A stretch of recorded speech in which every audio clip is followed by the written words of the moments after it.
Sure, this is like 10 generations old, but the point is, by now, your iPhone 6 probably looks like mine. Dead. It's still a fully functional phone though, it just needs a new battery to get it hype. This kit includes everything you need to get this surgery done, from the battery itself to tools and then some. If your iPhone isn't already dead like mine, make sure to turn it off first, then starting at the bottom, unscrew the two pentalobe screws beside the lightning jack using the star-tipped looking tool. They're very tiny and will probably slip a few times, but don't worry, you can do it. I believe in you. A little tip to deal with these screws though, I leave them on a little cloth so they don't slide around, as the worst feeling in the world is putting everything back together and realize you're missing a screw. Next, take the mini suction cup and place it right above the home button so it can fully get its suck on, pulling it back and upwards with the keychain in one finger. Take the guitar pick looking thing and stick it in between the screen and frame and just gently rock back and forth until the screen starts lifting. Then running around it to unhinge the rest, all while lightly pulling the screen upwards, and once you feel it's completely off, do not pull straight up. Tilt it back by the top edge first by pulling it forward to unhinge the top. Then just swing it up. The extra cable sticking out you see here is the LED mod, so ignore that, but you don't want to rip any of these cables. So set something behind the screen to allow you to lean on it so you can double fist the rest of this DIY. Starting with the battery cover, take the Phillips head and unscrew both screws, making sure you don't mix them up as one is shorter than the other. So again, set it down on the same cloth as your previous collection. Now remove the shield, keeping it with the rest of the parts, and unplug the existing battery by going under the metal flap with a flat edge, then moving it to the side. There should be two black tabs here for you to pull the adhesive that keeps the battery in place. My tip is to pull towards you parallel to the phone and not upwards, as that will snap it off before it's completely removed, which will just be a complete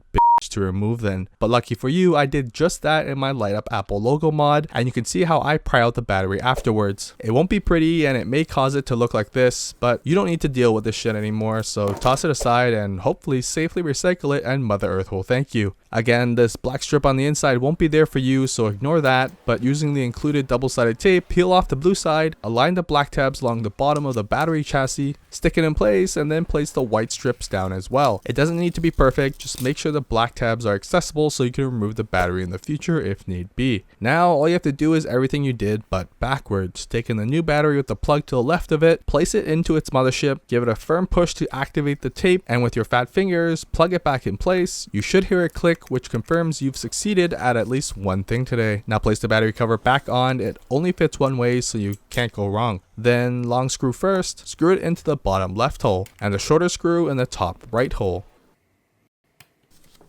That's it. Now lock the top edge of the screen in place by going under and in, and close the rest of it, running your fingers along the edges and squeezing it real good. There should be no signs of any gaps if you did it right. Before screwing it all in though, I like to test that the battery is working, so turn on the phone and voila. If it doesn't turn on right away, you can try charging it to see if it responds that way. Finally, screw the bottom screws in place with the star-shaped tool again, making sure you give it a real good screw so they don't pop out on you. Anyways, you can check out the kit I used linked below, along with the DIY light up logo I previously did as well. And that's it. You're still like 5 iPhone generations behind, but at least you don't have to charge your iPhone every 2 hours now.